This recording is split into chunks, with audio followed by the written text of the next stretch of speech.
पहले बात कर लेते हैं पश्चिम बंगाल चुनाव की। तो 4 मई की काउंटिंग से पहले बंगाल की सियासत में कुछ और ही तस्वीर नजर आ रही है। ममता बनर्जी के लिए हालात आसान नहीं दिख रहे हैं और एक के बाद एक ऐसे घटनाक्रम सामने आए हैं जो सत्ता की राह को और मुश्किल बना सकते हैं। सवाल बड़ा है, क्या ये संकेत बदलाव की आहट है या फिर आखिरी वक्त की सियासी उलझन? देखिए स्पेशल रिपोर्ट। एग्जिट पोल ने बढ़ाई धड़कनें, कानूनी दांव भी पड़ा कमजोर। स्ट्रांग रूम पर खारिज हुए आरोप।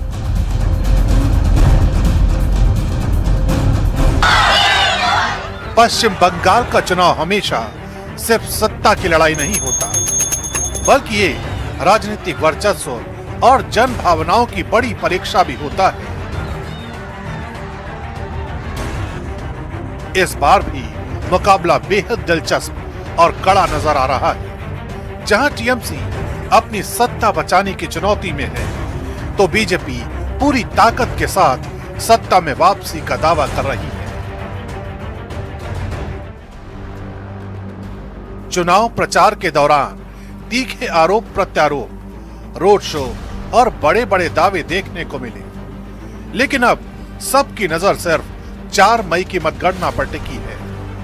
इसी बीच काउंटिंग से ठीक पहले जो घटनाएं सामने आई, उन्होंने माहौल को और ज्यादा तनावपूर्ण और अनिश्चित बना दिया, खासकर सूबे की सीएम ममता बनर्जी के लिए। सबसे पहला झटका एग्जिट पोल के आंकड़ों से लगा है, जिन्होंने टीएमसी के लिए चिंता बढ़ा दी है।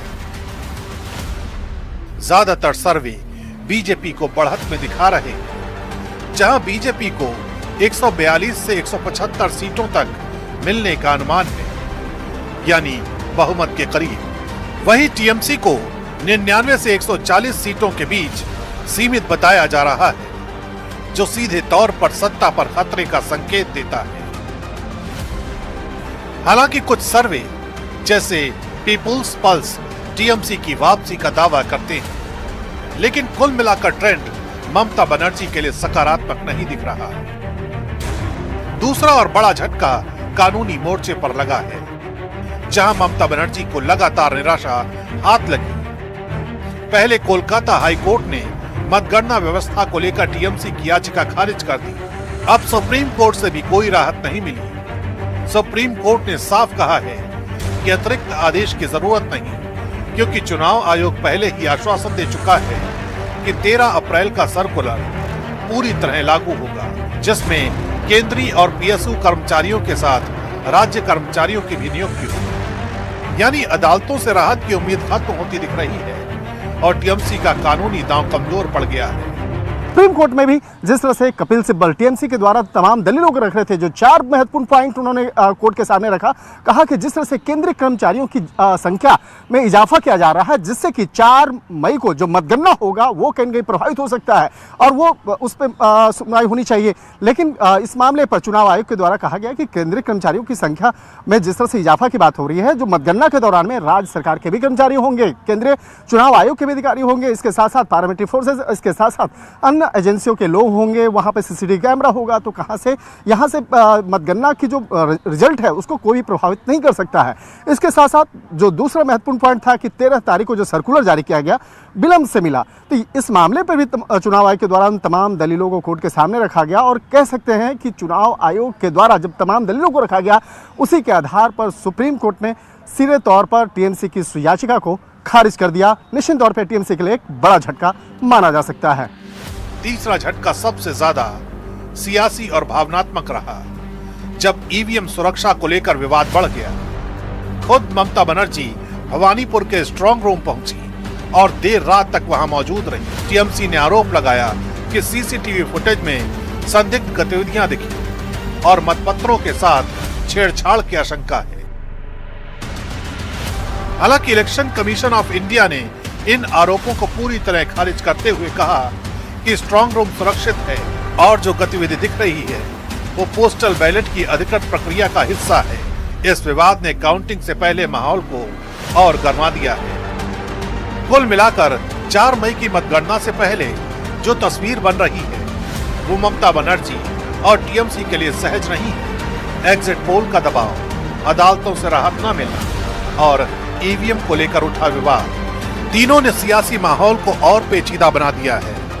हालांकि बंगाल की राजनीति में आखिरी पल तक कुछ भी बदल सकता है, लेकिन फिलहाल संकेत यही बता रहे हैं कि सत्ता की राह आसान नहीं है। अब सारी नजरें नतीजों पर टिकी हैं। क्या ममता बनर्जी फिर वापसी करेंगी या भारतीय जनता पार्टी इतिहास रच देगी? कि वायरल गर्ल मोनालिसा तो आपको याद ही होगी। इसकी जिंदगी में एक के बाद एक नए नए ट्विस्ट आ रहे हैं। वायरल गर्ल और उनके डायरेक्टर सनोज मिश्रा लगातार एक दूसरे के खिलाफ तीखे बयान देते आए हैं और अब तो हद ही हो गई है। अब मोनालिसा ने डायरेक्टर सनोज मिश्रा पर पॉक्सो एक्ट के तहत एफआईआर दर्ज कराई है। देखिए रिपोर्ट।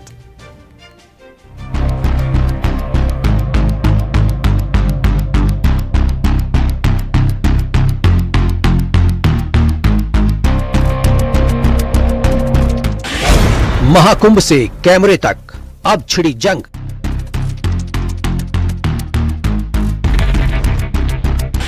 कहानी में फिर ट्विस्ट, डायरेक्टर पर इल्जाम।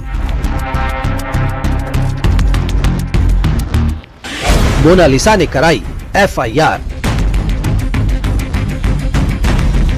प्रयागराज महाकुंभ से मोनालिसा भोसले रातों रात मशहूर हुई। उसके बाद कुछ ऐसा हुआ जो उसने कभी सपने में भी नहीं सोचा था। प्रसिद्धि पाकर उसने फिल्मी दुनिया में भी कदम रख लिया, जहां उसे और बड़ी पहचान मिली। सपनों को पंख लगे, लेकिन इस उड़ान पर बीच में ही ब्रेक लग गया और फिर शुरू हुआ आरोपों का सिलसिला। मोनालिसा का अपने परिजनों के साथ विवाद और डायरेक्टर सनोज मिश्रा के साथ तनातनी बढ़ती चली गई। फिल्म भी अधर में लटकी और अब जब भी मौका मिलता है तो दोनों एक दूसरे के खिलाफ तल्ख बयानबाजी करते हैं। अब मोनालिसा की कहानी में एक और ट्विस्ट आया है। मोनालिसा ने film the diary of Manipur की शूटिंग के दौरान अपने साथ गलत बर्ताव होने का दावा किया है, जिसे लेकर मोनालिसा ने पॉक्सो एक्ट के तहत शिकायत दर्ज कराई।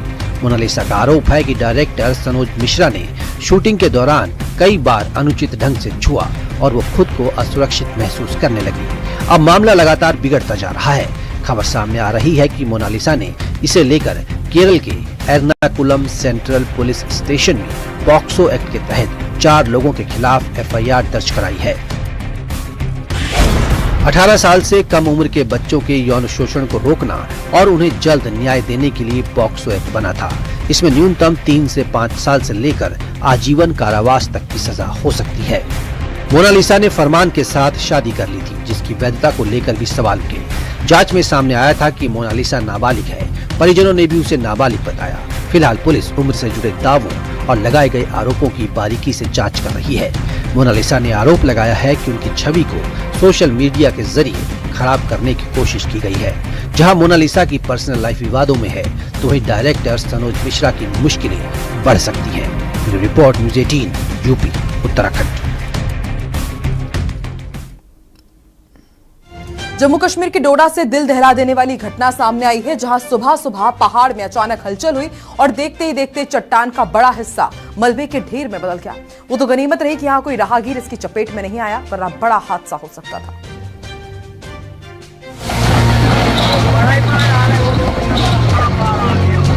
देखते ही देखते खिसकी चट्टान,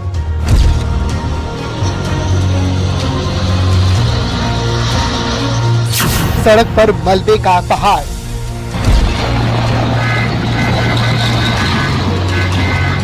थम गई ट्रैफिक की रफ्तार। जम्मू कश्मीर के डोडा का ये खौफनाक मंजर है, जहां अचानक सुबह पहाड़ में हलचल हुई और देखते ही देखते चट्टान का बड़ा हिस्सा मलबे के ढेर में बदल गया। वो तो गनीमत रही कि कोई इसकी चपेट में नहीं आया। लैंडस्लाइड को देखकर एक बार तो राहगीरों की भी सांसें अटक गयी। पहले पत्थर गिरे और धीरे धीरे बड़ी चट्टान खिसक गई। दूर दूर तक धुआं फैल गया। भूस्खलन ने जनजीवन को बुरी तरह प्रभावित कर दिया। डोडा के पास गटसू इलाके में पहाड़ी से भारी मात्रा में मलबा और बड़े पत्थर गिरने लगे, जिससे डोडा किश्तवाड़ राष्ट्रीय राजमार्ग पूरी तरह बंद हो गया।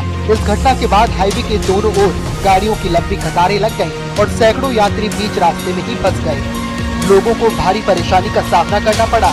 नेशनल हाईवे 244 की ये घटना है। सूचना मिलने के बाद प्रशासन मौके पर पहुंचा। मशीनों की मदद से मलबा हटाने का काम शुरू हुआ। हालांकि लगातार गिरते पत्थरों और भारी मलबे की वजह से राहत कार्यों में दिक्कतें आ रही थी। प्रशासन ने लोगों को इस मार्ग से दूर रहने और वैकल्पिक रास्तों का इस्तेमाल करने की सलाह दी है। 3-4 दिनों से एक बार फिर मौसम में बदलाव देखने को मिला है। कई जगहों पर बारिश का भी अलर्ट है, जिसकी वजह से लैंडस्लाइड का खतरा बना रहता है। प्रशासन ने लोगों से सफर के दौरान सावधानी बरतने की अपील की है।